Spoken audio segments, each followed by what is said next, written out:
Okay, so we said earlier on, we had a good chat about history last week, which was fantastic. You've had your first career development session. So we're now going to go into computer basic. And the reason that we do this is to make sure that everyone understands the fundamental groundings for computers. So some of you may go, I know all this already, Dave. Some of you may not. And even if you do know it, there's normally a couple of interesting facts that come into these things. So we're going to cover things such as hardware, software. What is hardware? What is software? Bit of comparison between the two we'll go through. We'll also look at some key components. So describing some of the key components of a computer. What is a computer in terms of the guts of it? We'll look at memory and storage and the difference between memory and storage and how the computer defines those and how we use the differences. We'll have a very quick fly through in troubleshooting. Don't worry about too much about that. That is a very light touch on it. We do cover troubleshooting in detail later on in some of the lectures. So we basically do cover that. So don't expect us to go into the nuances for troubleshooting at this particular session. It's really just to touch on it. And again, this is a fully interactive content. So live chat, yeah, poke things into live chat if you want us to ask questions. You will see me looking down the bottom left-hand side of my screen every now and again to read what people are basically poking on there. And we will basically come back to anyone who basically makes comments on those sessions. So without further ado, excuse me, not a cough there. Normally I mute myself on those ones. Let's look at hardware and software. So at the most basic fundamental level, what is hardware? Okay, hardware is the physical components we put into a computer. Notice the term physical components. Okay, these are exactly as it says. These are things you should be able to get your hands on, things you should be able to touch. Yeah, okay, things we should be able to physically move around. Software is basically what they term as the intangible instructions and procedures that tell a computer what to do. So this is all the ones and the zeros, all the electronic pieces that are flying around in your computer forms what is termed as the software. So that's the main difference between the two of them. But as I said, it's interactive today, so it's not just me. So think about it. So in live chat, so in our live chat window, type as many different examples as hardware as you can think of that you'd use in a computer. Look at that. SSD for Edmund, CPU, GPU, that's good. I can see this is going to scroll past me and I can keep reading them out. But yeah, it's beautiful. A motherboard is considered to be a past piece of hardware. Palo is basically smashed in a few there. So SSD, if you don't understand what SSD is, we will cover that in detail as well. Motherboards, GPU, CPU, RAM is mentioned in there. Sebastian says HDD. Yes, very good. Keyboard is definitely a piece of hardware. Yes. Peter Neville uses something I haven't heard for ages. A VDU is termed as a visual display unit. We just call them monitors nowadays, don't we, quite often? But yes, a visual display unit. Darshil says CPU, GPU, hard drive. Now, you will notice a lot of these are acronyms. We have to get used to the fact that we work in the computer industry, okay? The computer industry deals with acronyms. I don't like lecturing and using just acronyms.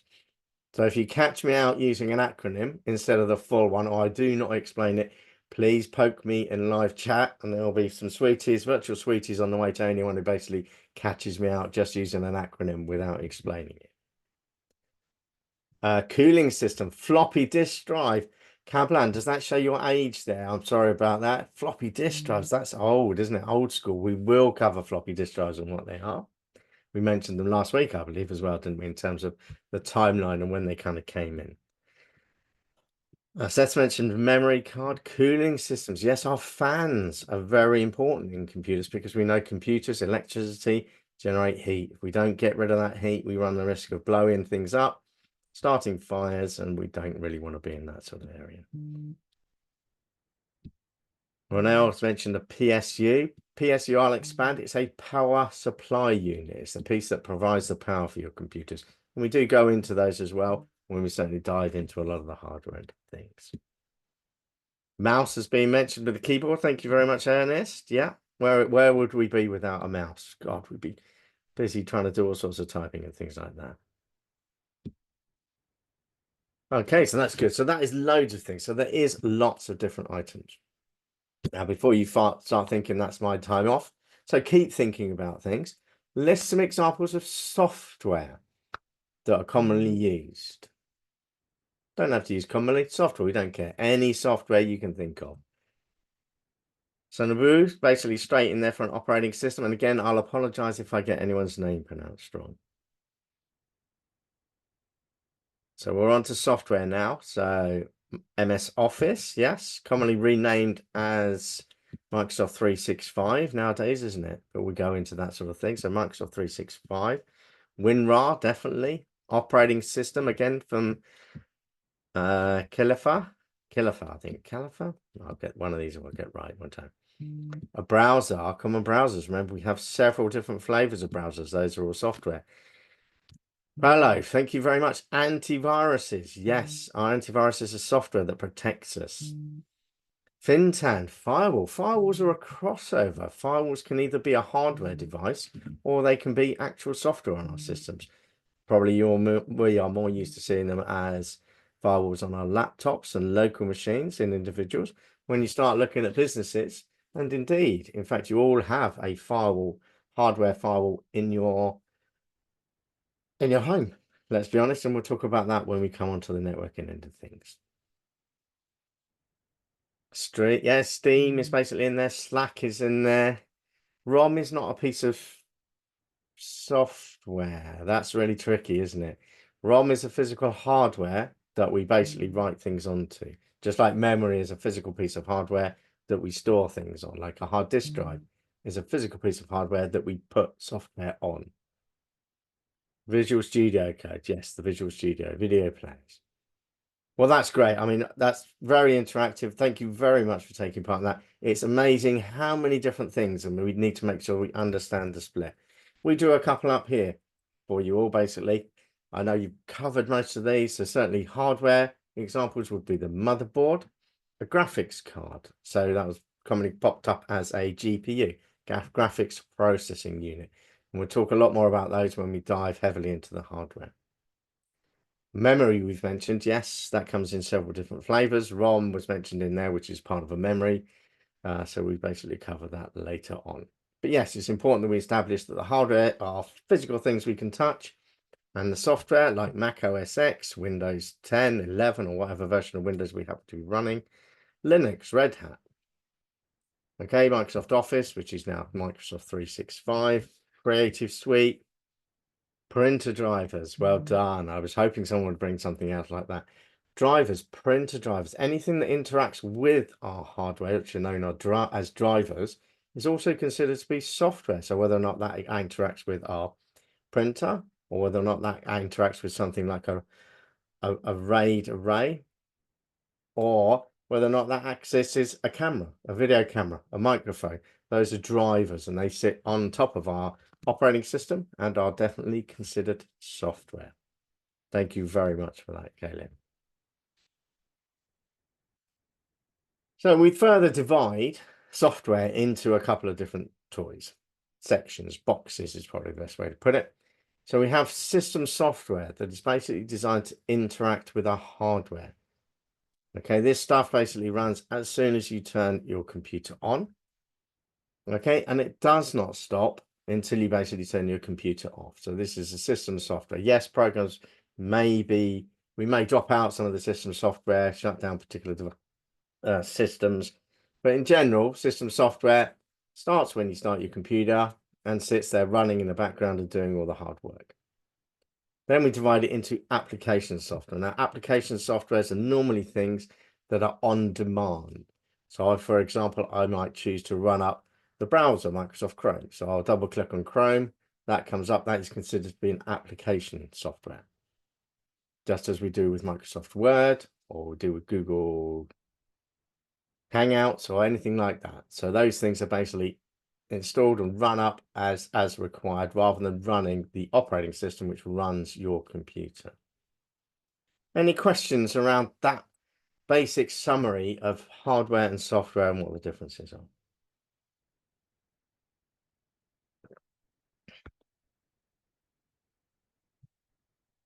All loud and clear. Thank you very much.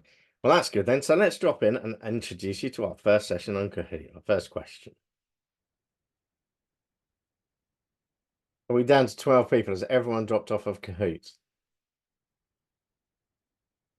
Let's load up Kahoot, people, if you can. I'll give you a couple of seconds to get some people in there. We will use Kahoot throughout the entire session, so please leave it open, let it run in the background if you can. I don't want to hit start until we've got a few more than 17. 18, let's see. Only one question to start with. It's just really introducing you to the system. Right, thumbs up if you're all ready for your first Kahoot question.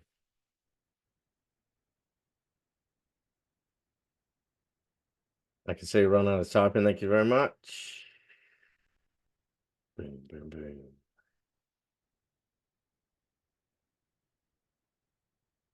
21, perfect.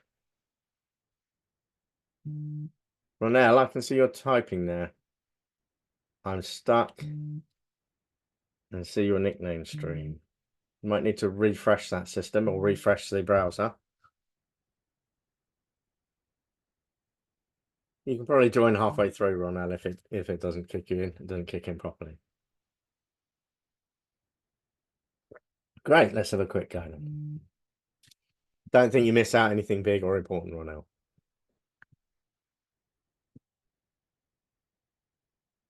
Okay, so computer basics, let's have the first question.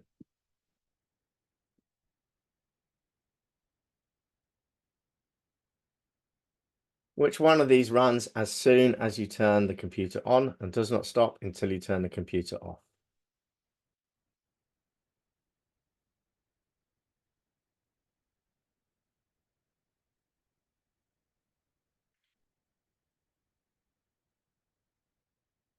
Seth, good, and live chat opera. Nearly gave that one away, didn't I?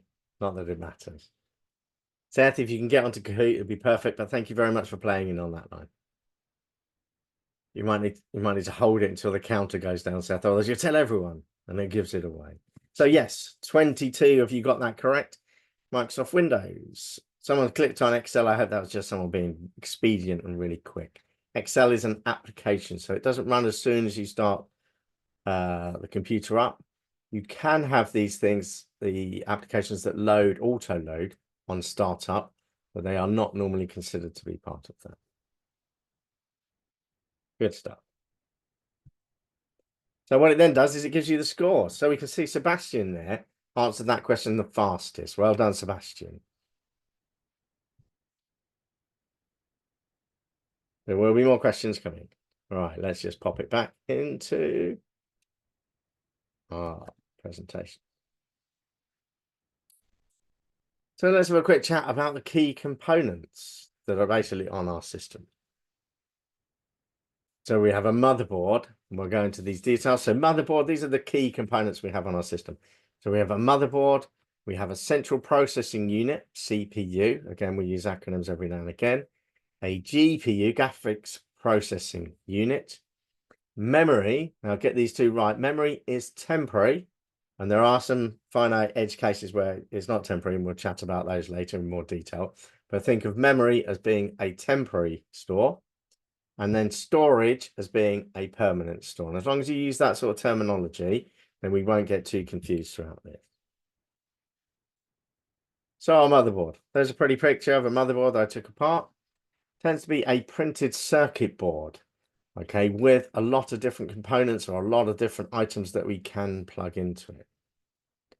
So the basic components tend to form a central processing unit, a graphical processing unit, random access memory, and the storage devices. Storage devices, again, are the ones that hold stuff permanently, like our disk drives or SSDs. We will go into this in a lot more detail in a future lecture. So motherboards and CPUs, you basically have key main manufacturers that are on there. AMD is one of the key manufacturers, Intel as well. And then Apple decided they were going to produce their own chips. So they got the M1, M2. I think they're up to the M5 chip now, Apple. So there's a lot of different processors coming out from Apple as well. Please feel free to type any questions as we go along. And we'll describe the central processing unit as the brains. It's the piece that does a lot of the hard work. I like to say all. It's like saying, you know, the guy's carrying everything. He's not carrying everything. He's doing a lot of the hard work in there. This is where all the calculations are done and where we run the instructions from the software and basically where we re-encode and complete tasks. How do we measure a central processing unit? How do we know how good it is? Okay, and one of the important measures, or here are 3 important measures that we give. We give a clock speed. This is how fast it basically is. So higher clock speed, faster it is. Okay, generally some measures are done in gigahertz. So a 3.14 gigahertz processor will run faster than a 2.17 gigahertz processor. Bigger the number, faster the things. Then to throw into the mix, we have a product which is called cores.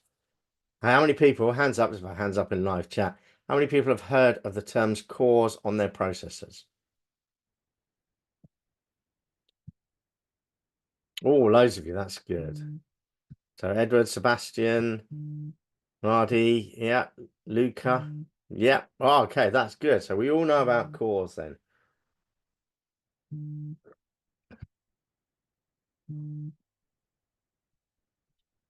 Great stuff.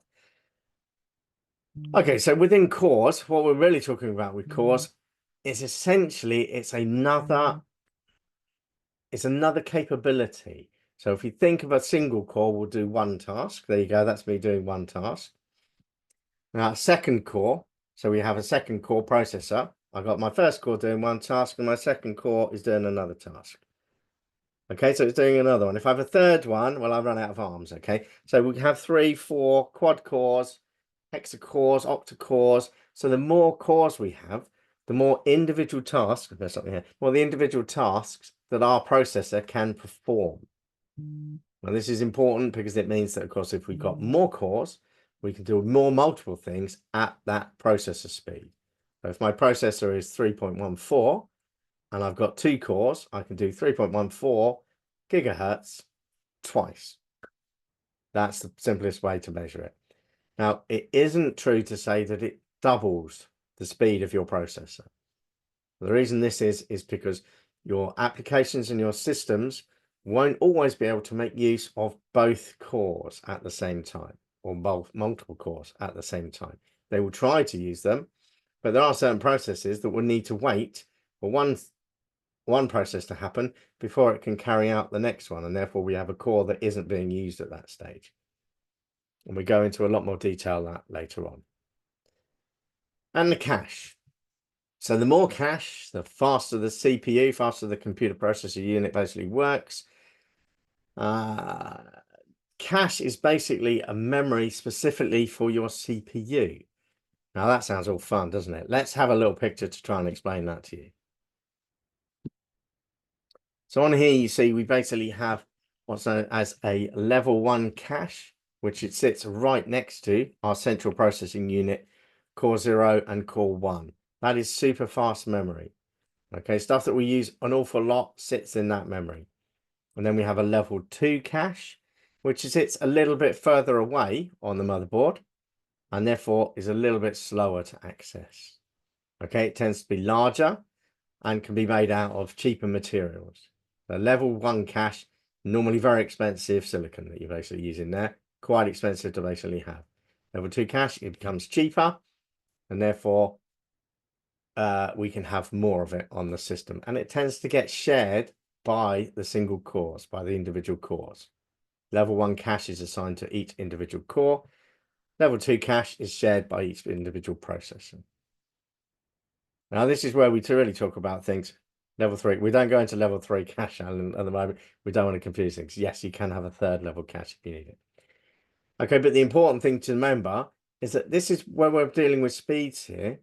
The physical distance that we are passing that bit of electricity over does actually make a difference.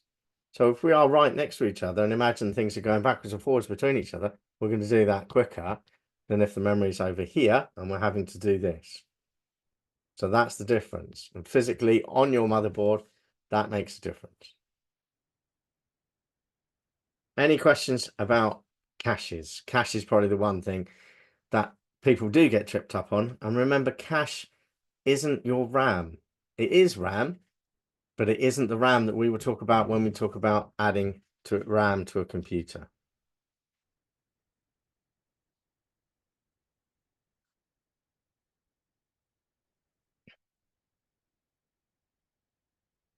Good stuff. So let's drop into Kahoot again and have another Kahoot question.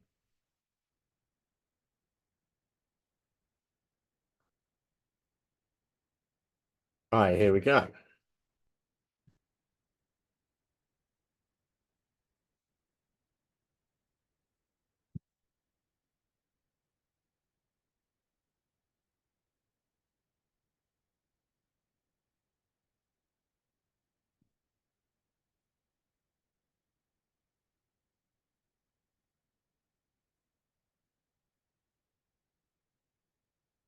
Ten seconds to go then. Can you all see the question there?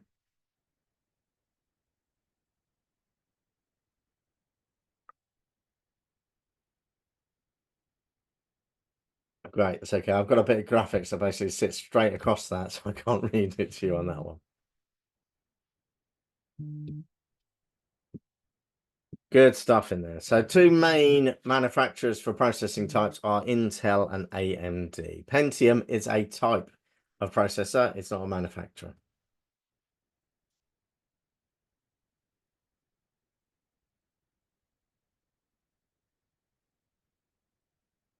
Okay, any questions around here? Good stuff. Let's see who basically popped up and if we had a change in the leaderboard. Oh, Sebastian's still going strong. I can see 3 favourites on there. But Zakari basically popping up a couple and Dorad basically coming through as well. Well done, people.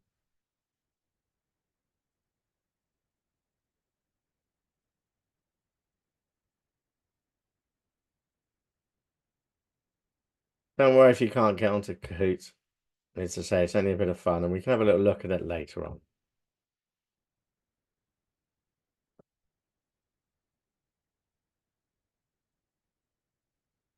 Okay, so now we jump into graphical processing unit. So a GPU is, I'm going to use a horrible term. It's a recent implementation. No, it's not. It's been around for years and years and years. But originally, all the work at producing the graphical display that went onto your monitors was done by the central processing unit. Okay, this then basically meant that your central processing unit was doing all the fun calculations, all the hard work and everything, as well as producing a lot of pretty graphics. Now, pretty graphics basically takes an awful lot of processing power.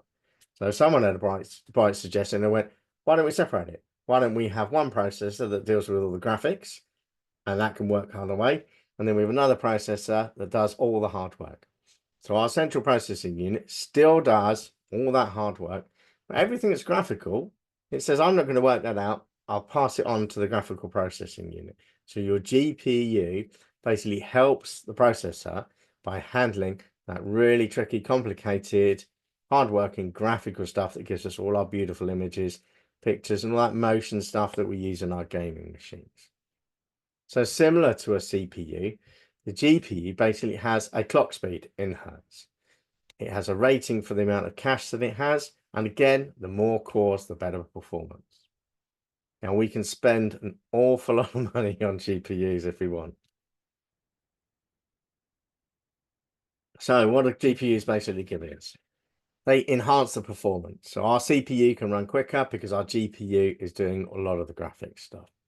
It allows us to run parallel processing for faster rendering of images because it is specifically written and specifically created to handle graphics. That's all it's thinking about. It doesn't think about all the maths or the calculations or the program. It goes, I'm just doing graphics, and it does it really well. So that's what it's designed for. Most motherboards, if you buy a laptop, the GPU is basically on the laptop motherboard, so it is placed in there. Most motherboards you buy will have a basic graphical processing unit on it nowadays. But if you're building a gaming machine, then really your gaming machine will have its own graphics card in there. Let's have a quick show of hands. Who has a gaming PC at home?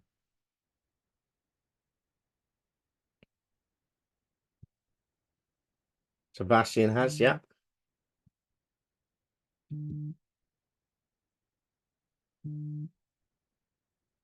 Cowbound, so 1, 2, 3, 4, 5, 6, 7, 8,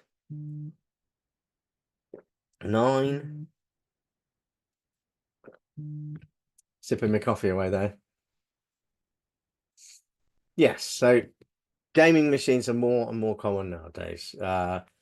Certainly a lot of people use Xbox, PlayStations, etc. But yes, you can build a gaming machine, and the benefit with that is, well, you get to choose, you get to change things, don't you? And I bet most people that build a serious gaming machine spend about 55 to 60% of the money on the graphical processing unit.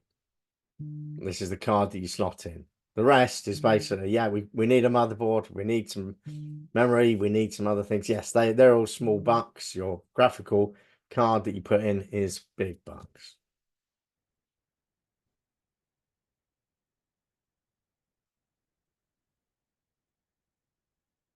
Any questions about the graphical processing unit?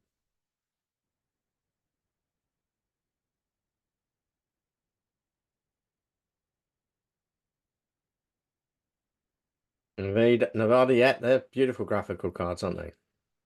So there's a lot of different manufacturers out there that make them. But you definitely can't go far.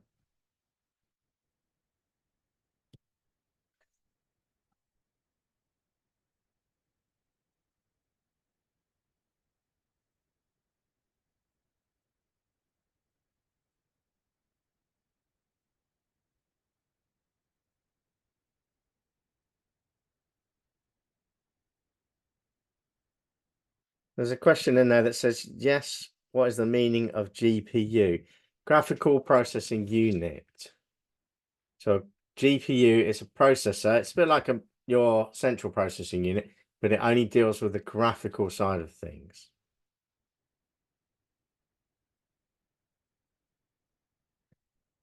Does that make sense for you? Thank you. Perfect. Okay, as long as we understand that, that's good. And the graphical processing unit does things like it renders your virtual realities. Okay, it does your augmented realities. It deals with all the video imaging and the graphics that you're basically pushing up out onto your screens. Good. I'm glad we managed to cover that one. Well done.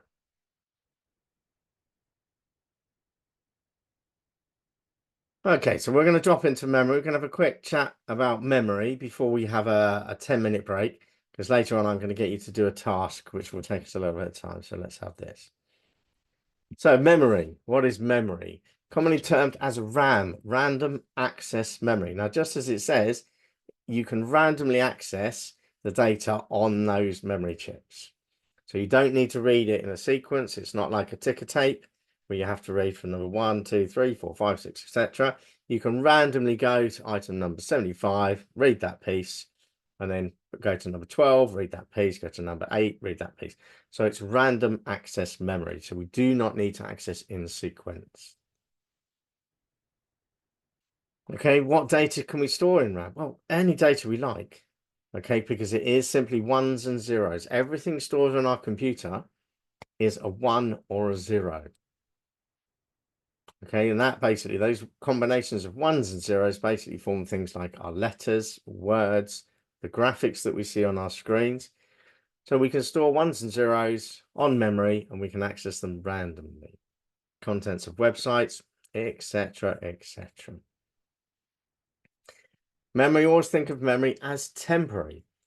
Okay, it's there when you are basically using it, as in your computer is turned on, your memory has power to it, has electricity running to it. Okay, and therefore you can access the stuff in and out of it to read and write to that memory. When you turn the power off and you shut your machine down, there is no power to your memory. Everything in your memory is now forgotten. Okay, so if you had anything stored in your memory, well, it's gone and you can't get it back. That's the simplistic way of looking at things, and keep that. I know there's some edge cases, and we'll talk about those when we get into more complicated stuff. But whenever you think of RAM, random access memory, and memory, it is temporary. So your operating system will perform at a different speed depending on the amount of memory. Okay, it tends to be limited to the physical space on the motherboard. So you cannot just go, I'm going to increase the RAM on my machine, just go and buy some more and stick it in. All your motherboards will be limited by a certain amount of RAM based on the manufacturer, based on the operating system. So if we run an operating system, a 32-bit operating system, we can access 3.2 gigabytes of RAM. If I then stick 12 gigabytes of RAM onto that system, onto that hardware, my operating system will only ever read 3.2 gigabytes of it. The rest is just wasted. It will not use it. If I run a 64-bit operating system, then we can access up to 17 billion gigabytes of RAM. But a lot of the time when we're running a 64-bit operating system, it's our motherboard that will limit it, and that's to do with the buses. I'm just laughing at the question. It's a very, very good question. Ithisham asks, how do our computers validate time and date if we switch off the system? We will go into those details. And in reality, it's cheap. We use a battery. Our motherboards, hold on. I'll show it to you. I'll show it to you in another class. We do go into that. It's done by a battery. Yes, we have a battery in our computers. Okay, even your desktop computers, the big chunky ones, have a physical battery in it. And we're going to that. But importantly, the thing to remember is memory is temporary. So we term that temporarily as being volatile. Volatile means it's short term. Once the computer loses power, the data goes. It's quick access. Yes, it's normally placed fairly close to the motherboard. It is very quick to access. And that's the whole point in having lots and lots of memory, because you put lots and lots of stuff in it that you regularly use and you access it really quickly. It's not as quick as the cache because it is cheaper and further away from our central processor unit, but think of it basically as quick access. And it supports multiple applications. Okay, we can do a variety of things with it. We can put Office, multimedia, editing tools, etc. will tend to live in that memory. Any questions about memory without us diving too deep into things like the CMOS batteries and anything else on that? We will dive a bit deeper into some of that physical hardware later on.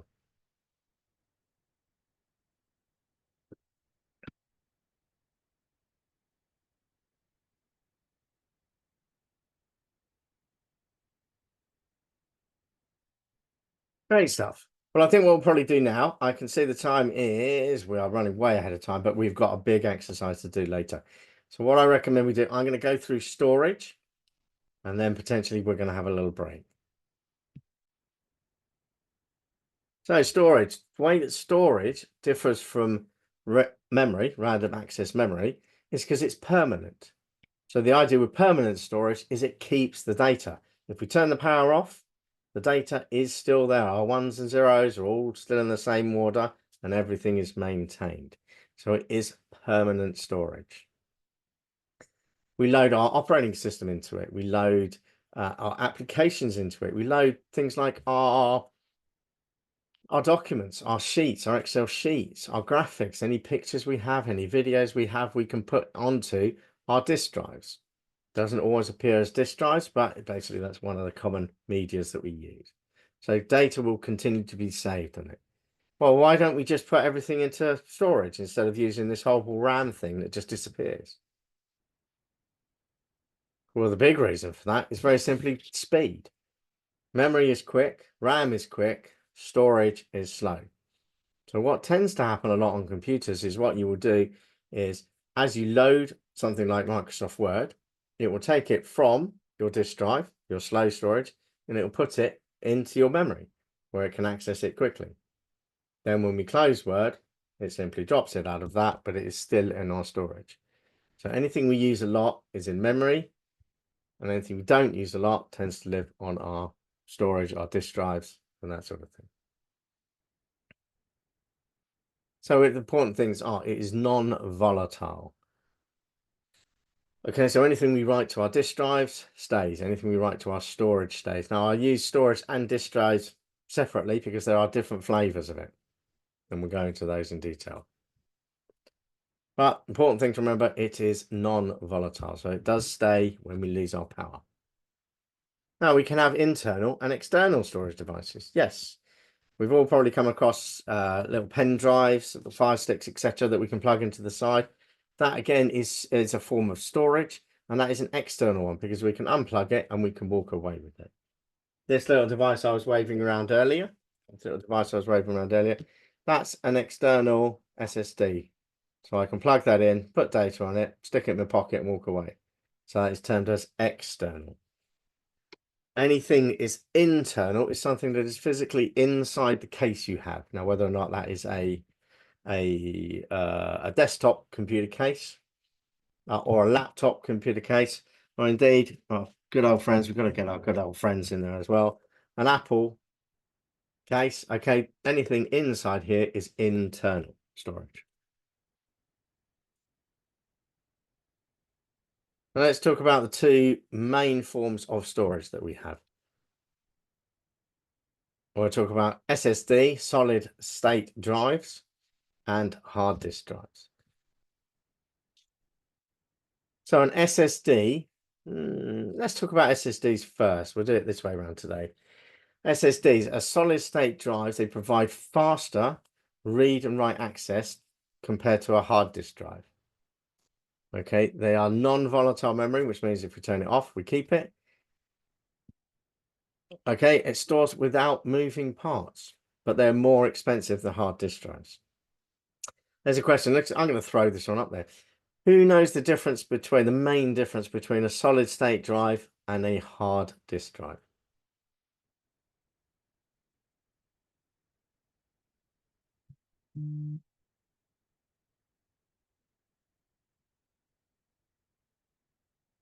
Okay, SSD is much faster.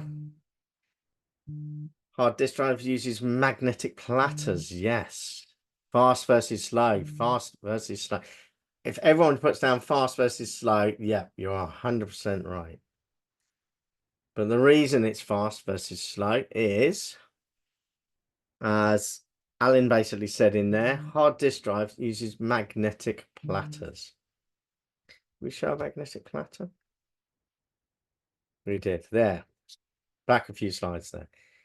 That is a hard disk drive with a case off of it. You see that disk that's there? That is a physical disk. A bit like, imagine, oh, what's the nearest thing you people will probably remember? CDs. Remember CDs? Okay, well, CDs were a single platter, weren't they? So a hard disk drive is made up of multiple platters stacked on top of each other.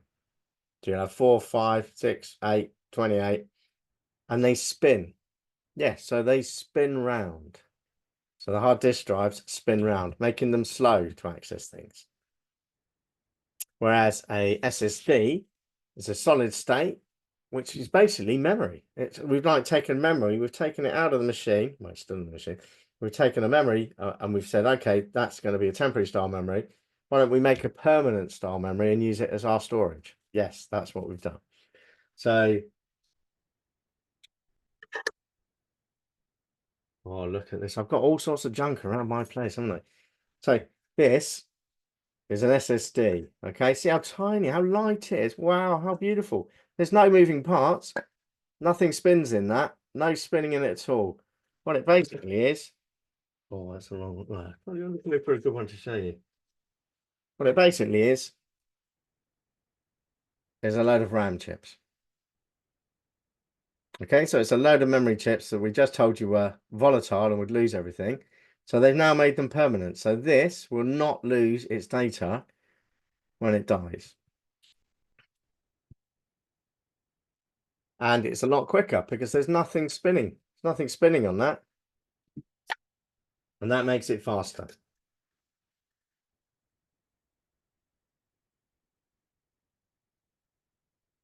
So what's the main difference then? We've kind of had a little chat there about the difference between SSD and hard disk drives.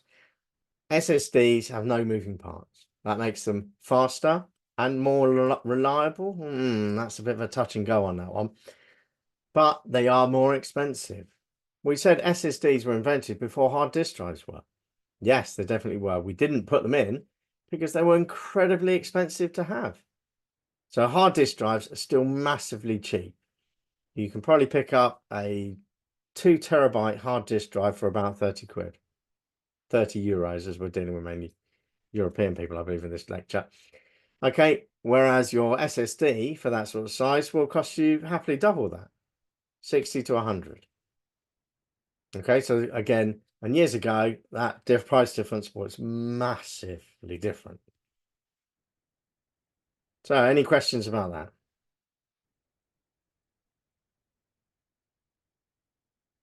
Good. So I'm going to ask, I can see some person typing a quick question there.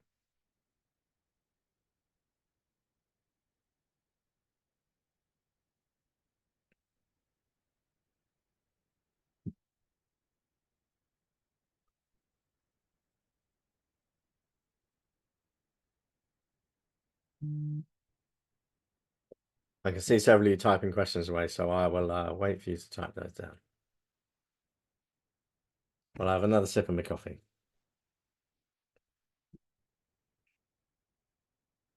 Correct. Spot on, Marty. Yes, RAM stores temporary, while hard disk drives store permanently. Remember, hard disk drives can also be solid state drives, so SSDs. So yes, RAM is temporary and will go when you turn the machine off. Anything on a hard disk drive or your SSD or your storage will basically stay when you turn the power off. Yeah, Lynn, temporary versus permanent. Very true. That's the difference between RAM and storage.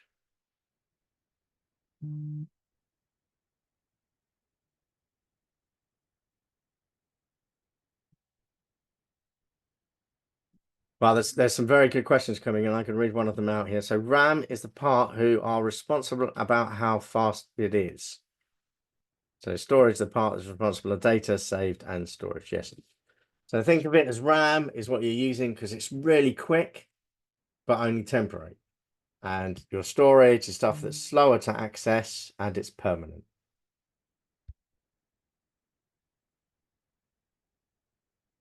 How much faster and storage slow? Yes, we will get some numbers and we will talk some numbers when we start talking about memory. The numbers, reason we don't do it now is because we're talking very much the basics. When we dive into memory and SSDs and things like that, we will talk about speed and performance because it's very true to say that not every RAM chip is as fast as the next RAM chip. Okay, and we'll talk about speeds when we go into details.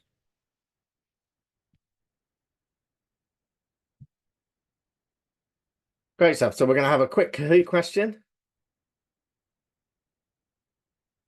Tell you what. Yes, let's have a quick Kahoot question. There's going to be a couple of questions now, so fingers at the ready. So when working on a document using a word processor, where is the document stored?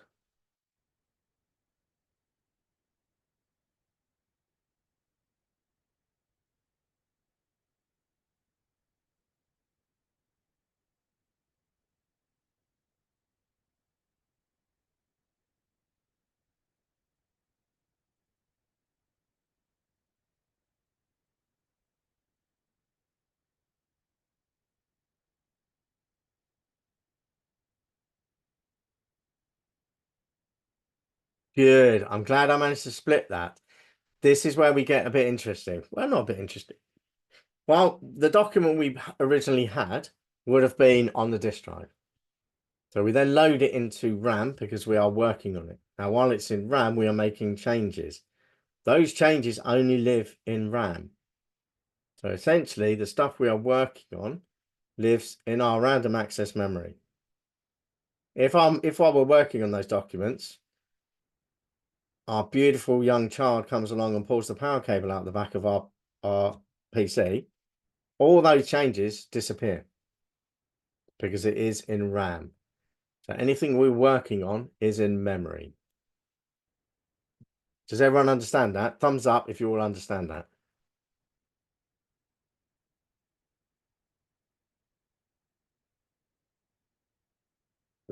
Great stuff. This is why hundreds and hundreds of years ago, Microsoft produced something called autosave. And if you have a look at a Word document, there's a little tick box on the top left-hand side that says, do you want autosave on or off? And when I used to work at Microsoft years and years ago, when I was a young boy, the amount of people we'd have phone us up saying, I've lost all the changes to my document. And we go, well, what happened? Well, the power failed and my computer went down. Okay, well, you've lost it all because it was all just in memory. So we put autosave on, and the amount of people we still had phoning up going, I've just had a power cut and I've lost all my document. And we'd say, did you have autosave on? No, I didn't turn that on. Okay, you still lost it. With autosave on, Microsoft and other products out there will naturally save everything that you were working on in RAM to your hard disk drive every 2 to 5 to 10 minutes, whatever setting you put on it. And that then means if your power falls out the back, you've still got stuff working and it is still fantastic because it is still saved and you only lose your last 5 minutes or so. Tick the box, please. Save the phone call to Microsoft. Good. Can I get a thumbs up from everyone just to check that they are happy with what is in RAM and what is in essentially the storage? Good, great stuff.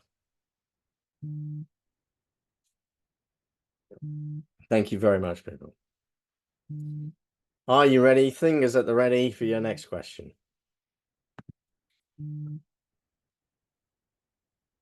If you download a PDF from your bank and save it to your documents folder to read later, where is it stored?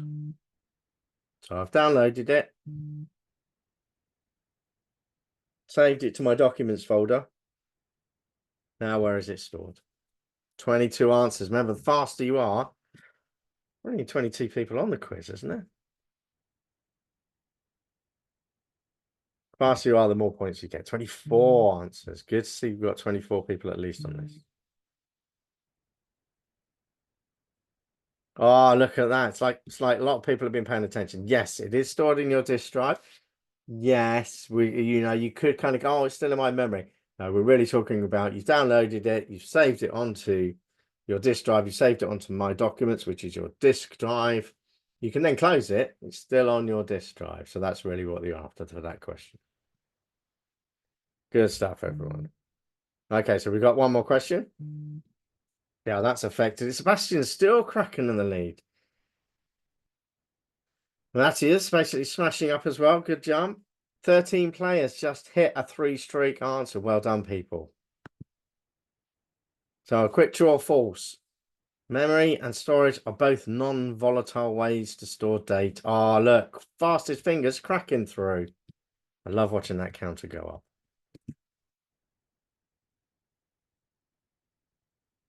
Now I just hope you've all got it right.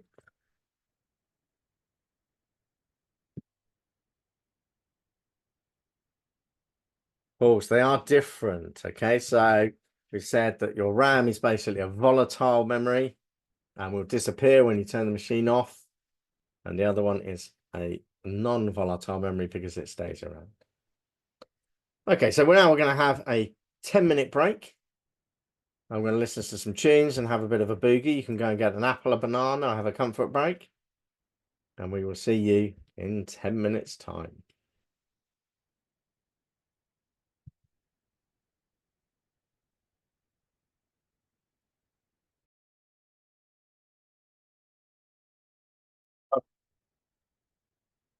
Welcome back, everyone.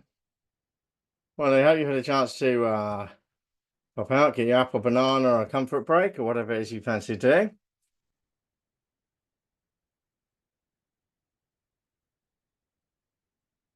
Right, can we see a thumbs up for everyone that can see the slide saying hardware, external hardware? Perfect stuff. A lot of people coming straight in there.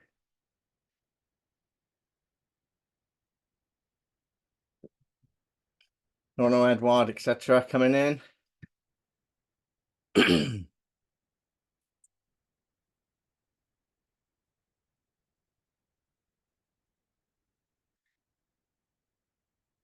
Wait for a couple of others. That's lovely. Okay.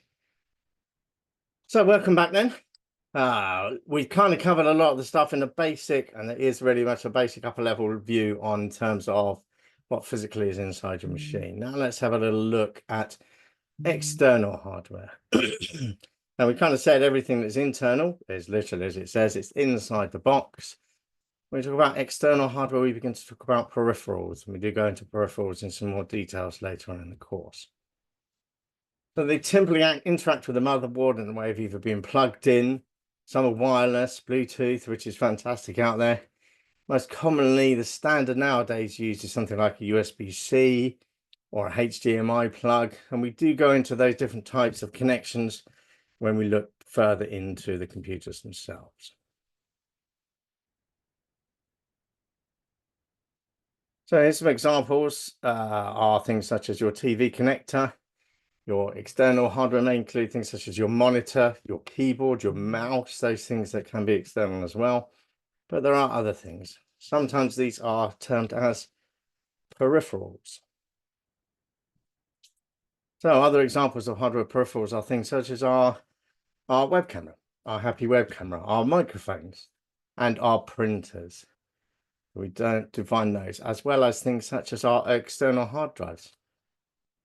Our speaker systems. One of the fun things I always have with speaker systems is when we jump onto video conferencing, it's working out which speaker system my system has decided to use at that particular time. Because of course I see it on a laptop. Laptop has its own microphone and speakers, as does my monitor, and I have some external speakers as well. If I happen to be playing some decent tunes, I want it played in a decent quality rather than some of the tinny things you might get out of your laptop speakers.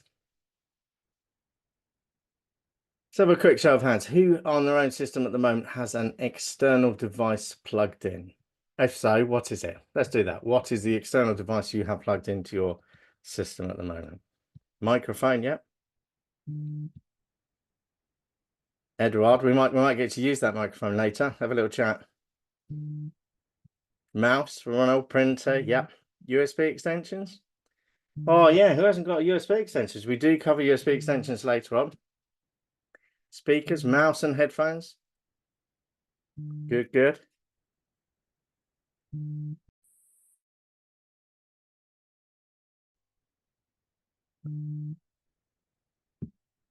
Power cable doesn't quite count as an external peripheral, but I love the idea. Could basically consider it if you're charging a laptop. Microphone, external speakers, 2 monitors. Sebastian's got twin monitor set up. That's good. Scanner. Gosh, I haven't seen scanners for ages. Yes, I've got a multifunction printer in the background that you might see every now and again. But an individual scanner, gosh. Printers, mouse and headset, USB connections. Yeah, so we all basically use external peripherals, don't we? Good. And we do drop into that in a lot more detail when we talk about peripherals in a later content. So as a really quick recap, before we get you guys to do a lot of things. Motherboard. Okay, we know there's a motherboard is a printed circuit board.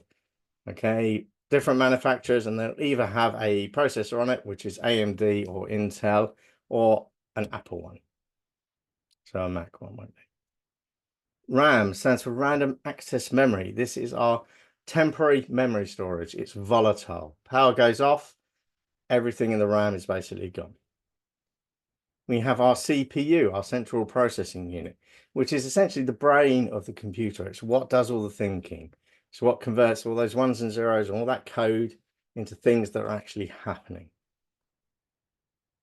We then have a GPU, graphical processing unit, which is dedicated. It takes that work off of the CPU and says, hey, mate, I'm going to look after drawing all the pretty graphics and dealing with all that rendering for you. We have storage, which is where we start dealing with our disk drives. Our hard disk drives, they are slower than basically using random access memory. Hard disk drives, which are the ones with the spinny disks, I'll refer to them as being spinny disk drives, so hard disk drives. They're slower and cheaper than SSDs. So SSDs are very common nowadays, and they are super quick, is the idea that they are supposed to be as quick as possible. And then we have our external hardware, things such as our keyboards, our mice, monitors, speakers, cameras, all the things that we plug into our system to get it to do a little bit of extra stuff, to expand it slightly and get it to do more things. And then that falls into things such as our peripherals, which is where we talk about printers, webcams, scanners, OCR readers. Did someone put OCR readers or something like that? Barcode reader. Peter, thank you very much. Barcode readers and things like that, all basically plug into computer devices. Gamepads, yes, gamepads for the gamers out there.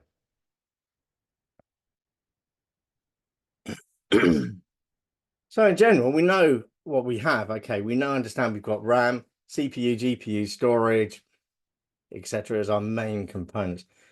But what's the difference to us? What difference does it make to us? Okay, depending on the job you're doing and depending on the work you're doing, you will need different things.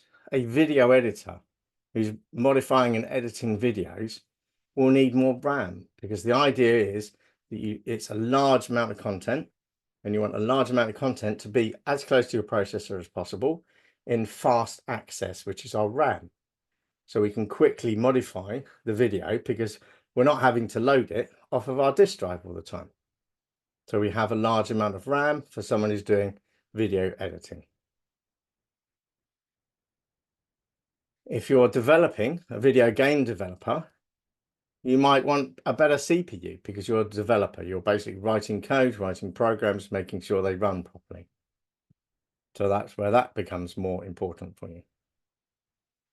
If you're doing something heavily, I'll tell you what, let's be honest. If you're a gamer, you want a massive graphics processing unit, don't you? Basically to cope with the graphics, to make it as smooth as possible and as realistic as possible. As well as that, if you come into the work environment, someone such as a 3D modeler that's dealing with graphics that are imaging around. Don't know if you've seen any of those things on dinosaurs and things like that, where they re-image dinosaur bones and make them 3D and then turn them around so they can basically just have a look at them beautifully. That's all done because there's a high GPU processor in there that basically can manage that rendering in a really smooth manner. If you're someone like a financial analyst, you're dealing with a lot of data. As soon as you start dealing with a lot of data, you're not going to be able to put all that into memory, and you're not going to want to access it super quick. A lot of the stuff you do as a financial analyst is done with you thinking an awful lot. So your thought process is a lot slower than we're getting from a disk drive, and therefore sticking all that onto a disk drive isn't a problem. But you're going to want a mass of data to produce that analytics from. So for a financial analyst, yes, you're going to want a lot more storage space. And then we can talk about external and peripheral devices. For things like graphics designers, architects and people might use a pen and a writing tablet and things like that that are linked. So that's what we need to look at. So when we basically go and look for a PC, when we purchase a PC or when we recommend a PC for a third party, these are the questions we need to ask. So are you doing a lot of video graphics editing? Are you doing a lot of 3D modeling? Are you simply just working from home? And these sort of questions. So once we analyze all those questions, we can then basically provide them with the right answer. So I've probably done enough talking about that now. So we're going to pass the buck over to you all. What we're going to ask you to do now is we're going to probably break for 10 to 15 minutes. Say break, we're not really going to break. We're going to have 10 to 15 minutes discussion where you guys, people can go away, stay online. Of course, we're going to have a live chat while we're basically doing it. We're all going to be here. Find a computer for a video editor, and your budget is around $800. It says there. Let's go 800 euros. We are European around here, aren't we? Just nod, Russia. So we have 800 euros. And what I'd like you to do is go out to the wide web, into the big world, see what you can find for 800, and then poke it back into the live chat and we can have a discussion. Now I'm going to be available on live chat as well while we do this. so we can have some conversations. And if you do raise valid points, we can have a good discussion over Zoom as well. So we're going to spend about 10 minutes basically. I'm going to leave that one open.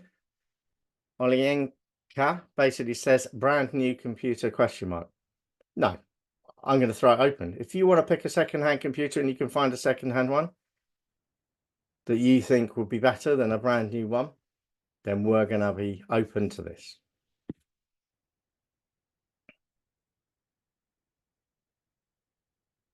Thumbs up if you want to understand what you're doing.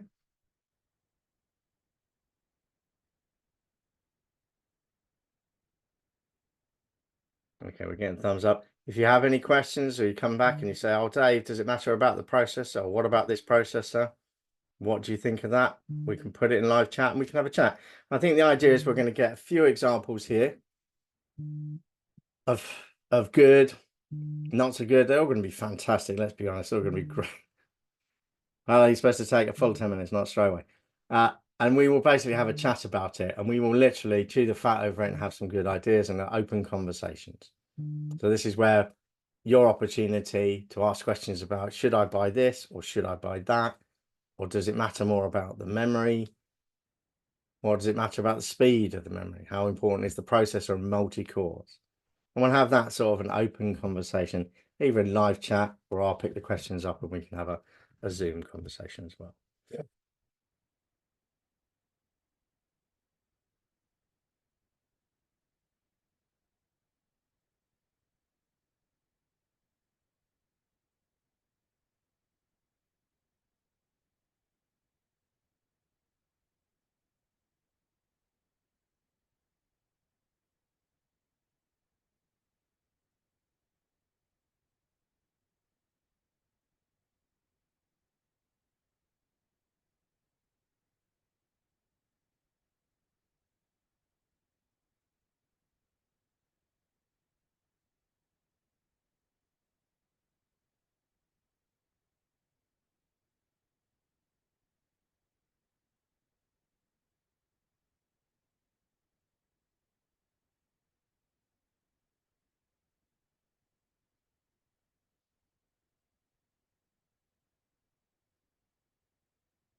Okay. If you are, I love what you're doing. This is great. We're getting some fantastic results here.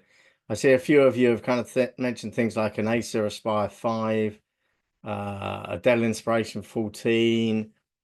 What we're really interested in and focusing in on is why would we pick that one? What processor does it have?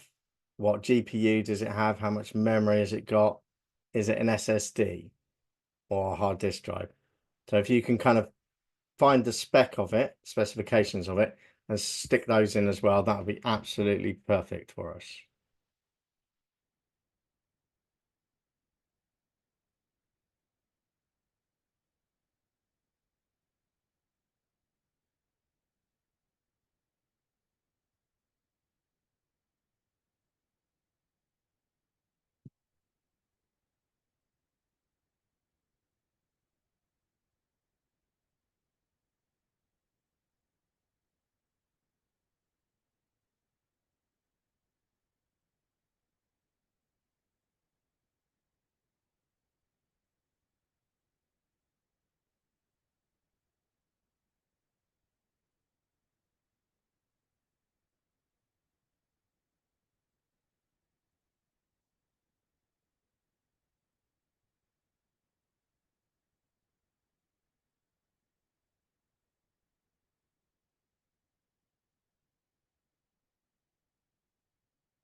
We're getting some great results in here, people.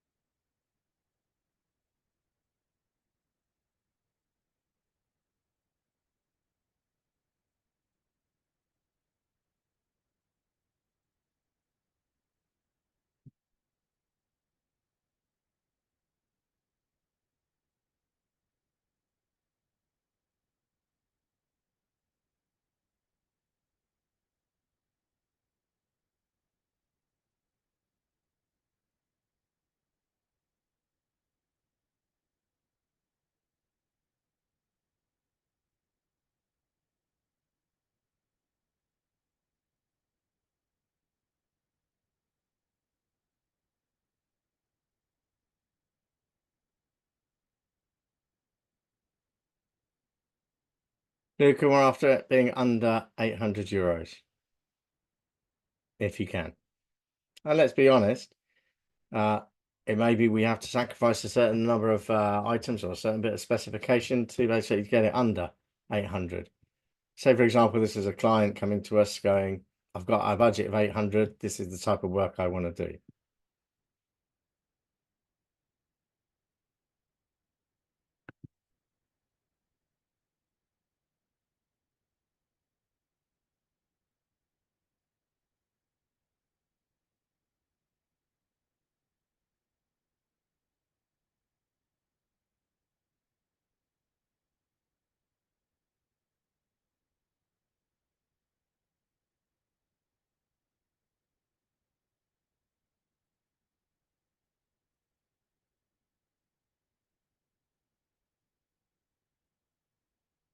So a couple of you are picking apples out there. That's okay. That's totally understandable, Mac users.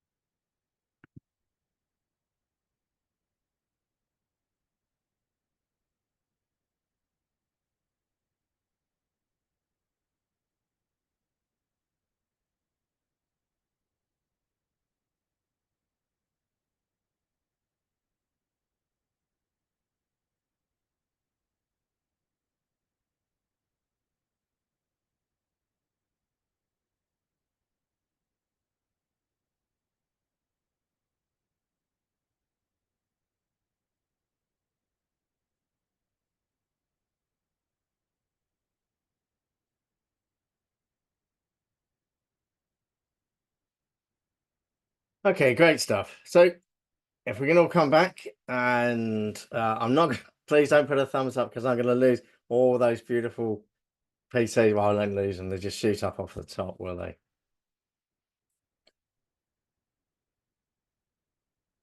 Okay, so we've had a lot of great suggestions in there. If you all get a chance to, pop through the chat window, we're going to cover a couple and have a look at a few things in here. There is some really interesting, some really good options coming in here. I mean, we'll probably pick. Let's see now. Palo is the first. So it'd be rude for me to ignore what Palo actually put in. If I could scroll all the way to the top. So Palo picked a AMD Ryzen 5 and a Nevada GeForce graphics card. Yes, we know we are going to be wanting to do graphics. So a decent graphics card is going to be nice. But graphics cards do cost money. Is it going to be worth the money for a video editor? I think probably the answer is going to be yes. And that we should look for a decent graphics card. We are also going to be dealing with images, so we need RAM. So the keys that we should have really looked for here are going to be things such as a nice amount of RAM. 16 possibly you'd get away with, I would have said, depending on a lot of the video graphics editing that we're doing at the moment. Possibly up to 32 would be good. 8 I would have said is probably a bit skinny. So Mohammed, you suggested an 8 GB RAM in there. Yes, that's probably going to be a bit skinny. Okay, I would have probably bumped a little bit more RAM in there if we can afford it. GPU is going to be important. Yes, the AMD Ryzen 5, very nice graphics card. But hold on, why don't we just look at Macs? Some of the Apple Mac items are really good, and that's what Apples were really designed for, was for graphical editing. Okay, you wouldn't find anyone in the publishing DTP world who wasn't running it on an Apple about 10 years ago. People that do web design and things such as that love Macs. Okay, and there's a reason they love Macs, and that's because the graphical editing capabilities on those systems are really good.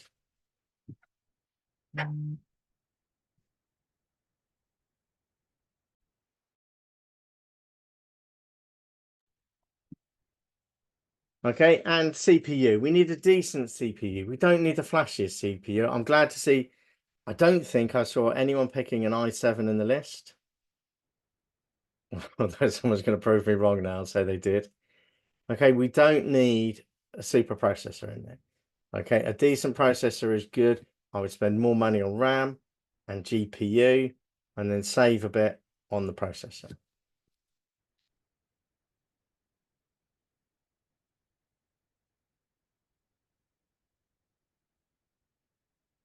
Yeah, I can see Mohammed had a fantastic idea of an Acer Aspire laptop. Okay, where we basically have an Intel Core. It's an i5, so it's got a good processor. Not top of the range, but a good processor. And he's gone for the Intel Iris Xe integrated graphics. Yeah, which is a great graphics card. It's not the best out there, but only 8 gigs of RAM. But it's upgradable, and that's an important thing we need to look at. Is when we look to purchase machines, we don't just look at now. Okay, we look at what we will need in the future.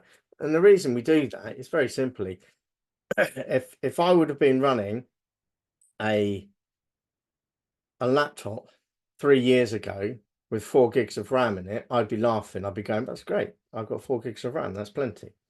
But if I look at a laptop now that's got 4 gigs of RAM, I'm going, oh, that's horribly slow. That's not going to cope with things because it lacks the memory. Now, if that laptop I bought 4 years ago, I can happily upgrade and stick 32 gigs of RAM in. Well, all of a sudden, I've got another 2 years lifespan on that laptop. Okay, and I save the money, and then I buy another whopping great big computer in 2 years' time, when 32 gigs of RAM isn't going to be big enough. Okay, so again, think of the upgrade path. And this is part of the reason why I normally would suggest, unless the person coming in to speak to you says they want to be portable, why get a laptop? Okay, you've got to remember, when, especially with this particular example here, they're doing video editing. So the chances are they're sat at a desk, They're going to want to be static, and they're going to want big monitors. Your average monitor for a laptop isn't big enough now. Someone suggested a couple of laptops. I saw a few of you suggested a few laptops in there. Ernest suggested a very nice little toy in there for under £700. Flipbook, I think it was. But the screen's, what is it, 12-inch, 14-inch screen? You know, they're small screens. Okay, you don't want to do video editing on a small screen. Yes, you would plug in a big monitor on the side of it. It's probably what you want to do. But generally, why don't you buy a box that sits under the desk, a desktop, and then spend the rest of the money, instead of making it portable, putting a massive graphics card in it, a really decent graphics card to drive a whopping great big monitor. So those are some general hints. I see a few of you. Is it Ethan? Ithasham, please forgive my pronunciation. Ithasham, they basically recommended or basically selected a all-in-one HP Pavilion, which has the monitor inbuilt. Yes, it's great, but look at the size of the monitor. It's not a criticism. You've got a 22-inch monitor you're going to do graphics editing in. You've got, I would probably be looking minimum 24. Proper graphics editing, you're going to want to go bigger. So again, it's not a bad choice. I mean, it's a great little system, and it's an all-in-one system, so you're not buying a monitor separate. So there isn't that additional cost on the side of a monitor, but you're restricting the size. Anyone want to make any comments about what I've said, or I mean, you've got some Fintar's got a lovely system in there, 16 gigs of RAM, which is what we're after. You've gone for an i7. I would have probably saved money on the i7 and probably spent money on a graphics system. That's a Windows 7 Home. Now you've got to remember that what we asked you to do here, we've kind of given you a bit of free rein and said go and pick a computer. I know for a while there's probably quite a few of you out there looking at this going, well, I'd do a home build one. I build my own. And indeed, we will look at building your own system from scratch in terms of what components you put into that. And we'll look at that in one of the future lectures. But what you've done here has really impressed me, everyone. You've got some great choices in there. Peter has got an all-in-one power starter, which is an i7, is it? Certainly got 16 gigs of RAM in it. That's an i5, so that's grand. That system, if you look at the one that Peter basically picked, which is the power starter, that's upgradable. If we want to put a big graphics processor in there later on, yeah, we can. It also comes with a monitor, which is a 24-inch monitor. Not the biggest, but probably a nice monitor, isn't it? Trying to scroll down to the end. MacBook Air M1 2022. See, this is where we try and toss up between Apple's and PCs. We know, I'll be honest, we know Apple's are beautiful products. They are very reliable, and we go into reasons why they're reliable later on. But they cost the money. So they're big bucks to buy an Apple machine compared to what you can get in terms of a Windows machine. Okay, so that's the price difference. Yes, they are great. They're more expensive. Don't let me put you off Apples at all. I do like them. Who haven't we mentioned there? Well, yes, it's not my 800 euros you're spending. I haven't got 800 euros for each of you. Okay, what about this? Precious basically has poked one in there. What have you put in there, Precious? I'm going to pop it up quickly. Okay, you've got a... Oh, who builds that one? That's interesting. I don't know if I should show that one on the screen. A desktop system, an i7. So it's an Intel i7, 32 gigs of RAM, which is hitting the mark. Processor's probably a bit bigger than it needs to be, but will do you no harm. Excuse me. What it doesn't have is from what I can see there, and you may well feel free to correct me, Precious, is it doesn't have a graphics card.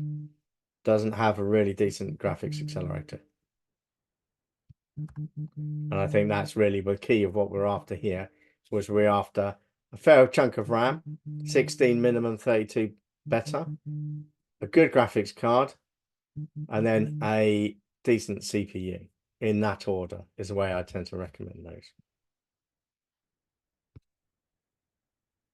Second-hand Mac. Yeah, second-hand Mac is probably not a bad idea, Calvin.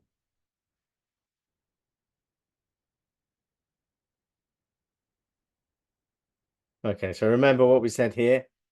The user needs, we're basically focusing on RAM for a video editor because they need to load everything into memory. CPU for a games developer. GPU if you're doing 3D modeling. Storage if you're doing everything else. Anyone got any questions about that particular exercise?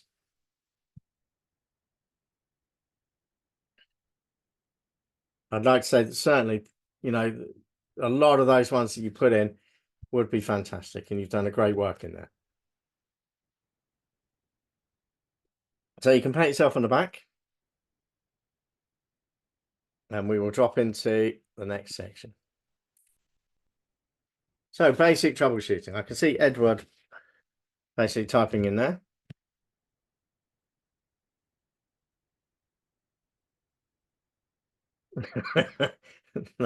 No, I can't give you. He basically said, can we get the money for the build? No. It's a lovely idea. So some basic troubleshooting then. And we are literally covering basic. We do go into more complex troubleshooting later on and what we can do. But we know we need to look for some common issues. Some common issues are software crashes, software bugs. I mean, we all write bugs into software. It's unfortunate. It does happen and it does crash things. Compatibility issues. This is where we run into some very interesting facts between PCs and Macs, the difference between it. And we'll have a little conversation about that. Performance and slowdowns, system errors. No matter what we do, we are all going to run into these sort of software issues. Okay, compatibility issues is one that will fall across software and hardware. Hardware issues we can have with hard disk drive failures, the memory problems, your RAM chips, they don't last forever. They can break, they will get destroyed, and we'll go into some issues on that. We can have overheating components, power supply issues, peripheral faults. Faulty peripherals, that is. So the interesting ones, okay. We know that when we load a piece of software, we load an operating system and we put an application on it, that application is written to work with that operating system. If someone else has written another application that also works with that operating system, there's a possibility that there will be problems between those. So we can get common issues where we install some things. Not everything works beautifully. One of the common issues, an issue that I've certainly run across a few times is if you run Google Chrome as your browser, if you run Grammarly, can't even believe I mispronounced that so badly, Grammarly, which is an add-on product for Google Chrome, which basically corrects your grammar, puts full stops in the right places, makes spelling corrections, makes suggested changes to your text, that can actually have a big impact on your Chrome. It used to basically bring it right down. It used to slow it down so much that you would type a whole word and you could probably put the kettle on before the rest of the word would be written out. So it just literally stall and go, right, and then you go, hold on, I've typed that word. And you type it again, and then you'd have two words that would come up all of a sudden. Okay, so that's a common issue. So you've got to look for those individual items. And when we talk about compatibility issues, I said it was kind of a crossover. We'll have a little chat about Macs. One of the things with an Apple Macintosh is the hardware that is produced is designed by the same people that write the operating system. That means that there is very little chance of compatibility issues. If I run a Windows operating system, what can I run a Windows operating system on? Well, hold on, I can run it on multiple motherboards are out there. There's multiple processors out there. Multiple RAM manufacturers are out there. Okay, so there's so many different items in there that could potentially be different and not 100% compatible with my operating system, that they could just kind of flake and fall over every now and again. And Apple, you don't have that issue because the same manufacturer is producing the operating system as is producing the hardware. That's what makes them nice, smooth, beautiful, probably more expensive. But that's one of the compatibility issues you tend not to experience with Apples that you will do on the PC. So we said we kind of run into those issues. So easy fixes, turn it off and on again. How many people, show of hands, how many people have watched the IT Crowd?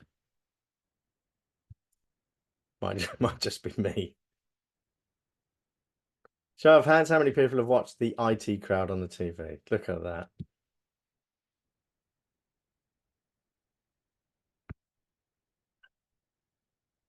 Now that it's not, it's for a very good reason that turn it off and on again became a popular slogan in IT troubleshooting worlds. And the real reason is because it actually works. Okay, it's a horrible thing to say, but the reason that systems tend to fail is that things will clash in memory. There'll be one application will interfere with another driver that won't be compatible with the operating system. It'll ask it to do something funky that then goes, oh, I can't manage that, and the system will freeze. You turn it off and on again. What do you lose, or what goes out when you turn everything off? What do we lose? We spoke about it earlier on. RAM. We lose everything in the random access memory, which are the things that are tied up. So we lose RAM and we lose what's actually known as the stack, which is the stack that goes into the processor. So all the processor goes unclean now. You turn it back on again, everything's clean and lovely. And the only thing you've loaded is the operating system. So we haven't loaded any applications, so there's nothing to interfere. So we turn it off and on again, everything starts running again. And the only time it doesn't, the only time it's really inappropriate is most of the time, is when you have it happening again and again and again. And that's when you have to look at it and go, hold on, it happened yesterday like this. It happened 2 days ago like this. Then you have to look at it and go, what are we actually doing when we're telling people to turn it off and on again? What's actually crashing? Other common issues, fixes are update the software. Keep your software up to date. We know we not just do it for security purposes, but we do it for compatibility reasons as well. So make sure we keep our softwares up to date. Check for malware. We all hate malware. If we're not running an antivirus system on our desktop, laptop, operating system, server, then we're a fool, because literally malware will interfere with everything. It will cause crashes and it will lose all your data. We go a lot more into that later on. Clean hardware regularly. Regularly clean and dust debris from components to prevent overheating. Oh, this is a really tricky one, a really touchy one. Yes, it's good practice to basically have a little look inside your computer if you've got a desktop computer and see how much dust has basically formed around your cooling systems. And we'll talk a bit more about cooling systems. But essentially, that dust in the cooling system will prevent the cooling from actually happening. That means you overheat. Please do not take your regular home Hoover and stick it inside your computer. Okay, that's just going to end in tears. You can get air blowers.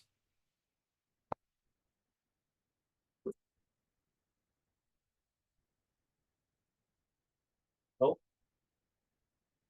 You can get air dusters. Shaky, shaky, blow air. Okay, so these air dusters are great because all they do is they blow the air around. Okay, so go careful with them. Make sure you've got one that doesn't leave a water residue. And they can be used basically to blow the dust out. Go careful with your fan, because a fan essentially is a motor. So do not blow your air duster on your fan for a long time, because that essentially will build an electrical current in the reverse direction. So if you're blowing a fan, generally I suggest you put a finger on it, make sure all the power's off for your systems before you open it. Put a finger on it, blow the dust, so the air fan doesn't blow, doesn't rotate.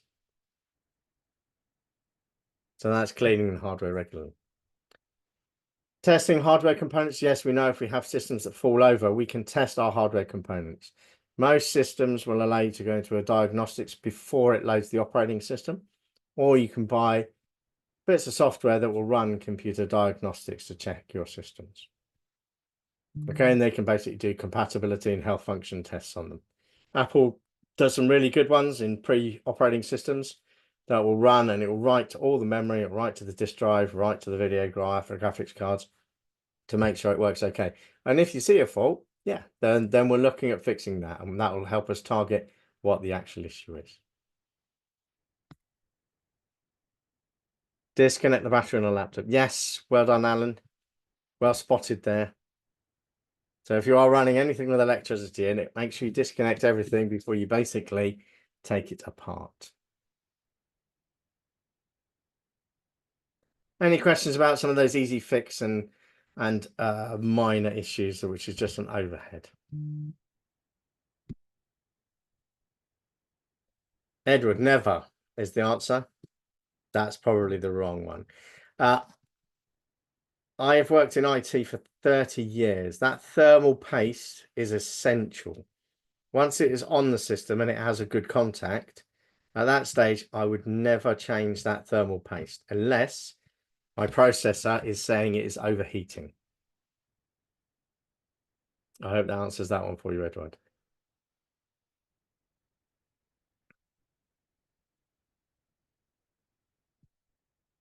Possibly if you're still running the same computer 20 years' time, yes, possibly have a look at it.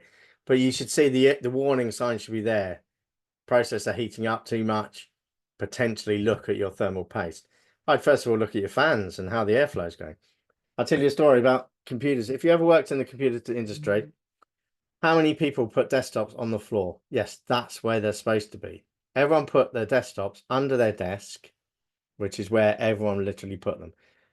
What's the nearest thing under your desk? The floor. What happens on the floor? It's a carpet. How much dust is in the carpet? Gallons. The amount of times I've crawled under a desk, flipped a computer on its side, opened it up to find it absolutely smothered in dust is unbelievable. Okay, yes, these things do get horribly done. Certainly the dustier the environment, yes, the more often you'll need to look at it.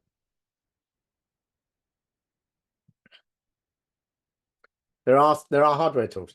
The tools themselves to check your system are generally software based. So you can load a diagnostics tool, your favorite one, and that will then test your physical hardware. That's the idea, is you're testing your hardware. There isn't a hardware device used for testing your hardware because essentially you're plugging it into the motherboard. So it's all basically software related. As I say, Apple does one which is pre-operating system, which is done basically by pressing Command Apple S, I think it is, depending on the chip you're running, will let you into a pre-operating system diagnostics mode. And we'll talk about that more. Any other questions?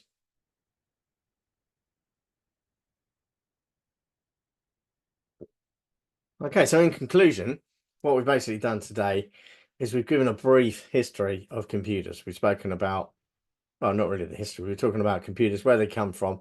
We've talked about hardware and software, the differences between the two. We know hardware is our physical components. Software is the ones and zeros that run on those physical components. And we've had a chat about the key components. Remember, we talked about the RAM, the storage devices, GPUs, general graphical processing unit, CPU, central processing units, RAM, random access memory. There is some more complex stuff that we talk about in a future course, but the idea now is to make sure that everyone has a solid grounding. And we've kind of chatted about how to recommend a computer system based on needs. Now, it's important you understand that particular piece, because certainly one of the tasks that we'll give you later on will be to recommend a computer for X number of pounds, dollars, euros, whatever currency we happen to be using. And we will ask you to go out and recommend one. So has anyone got any questions?